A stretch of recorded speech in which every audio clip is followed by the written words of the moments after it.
இந்த வர்றாரு இதுவெல்லாம் மறந்து போய் தான் இப்ப என்ன செய்யுது அங்க சில டிவிக்கு பல காட்டுகளுக்கு சேர்த்துறாரு. இலங்கையில் பறக்கும் தளபதி விஜயின் அரசியல் கொடி. அவனோட பச்சாக்கால் அவங்க எல்லாம் தம்பி சுத்த சிலவாதிகள் தம்பி. அவன் சில பேர் இருக்கிறான் தம்பி, பொது வேலை செய்யற இவங்க ஒரு நாளும் செய்ததில்லை. அவன் சொல்றான் இனிதான் செய்வேன், இவ்வளவு நாளும் என்ன செய்யணும் இதுக்கே வந்து விசாரணை இருக்க சொல்றேன். காலி சார் எல்லாம் ஒரு மூளை விட்ட சரி தம்பி. அவன் நல்ல நடிகன், படம் நடிக்கிறான், அது வேற இது வேற. அரசியல்ன்றது அது அதுக்கு வரைக்கும் எந்த சம்பந்தம். சும்மா ஒரு சின்ன கதை சொல்றேன் தம்பி. இப்ப எல்லாம் இப்ப அரசியலுக்கு வந்தோன்னு கேட்கிறான், ஐயோ தமிழர் ரெண்டெல்லாம் காட்சிக்காரர். இப்ப தென்னை முன்னெடுத்த எங்களுக்கு வேற என்ன முந்தி செய்தோட தெரியும்.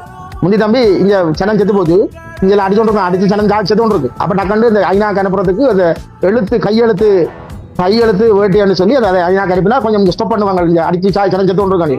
அப்ப இந்தியாவிலேயும் அதை சேர்த்தவங்க, தமிழ்நாடு தானே சேர்த்தவங்க கொண்டு போய் கேட்டது நான் வைக்க மாட்டேன்னு போட்டேன். யார் நீங்கள் இப்ப பின்ன பல காய்கள் மாட்டேன் விடானுவன் இவரை மாட்டேன் விட நான் சேப்பன மாட்டேன் விட.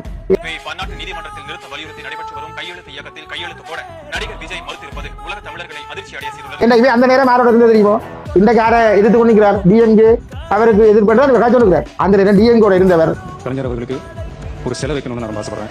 டிஎம்கே தான் இங்கே சாகிறதுக்கு காரணமா இருந்தவர். அவனோட இருந்தபடி அவர் சங்கிட்டேன். ஆனா இன்றைக்கு என்ன சொல்லி கொண்டிருக்கிறார்?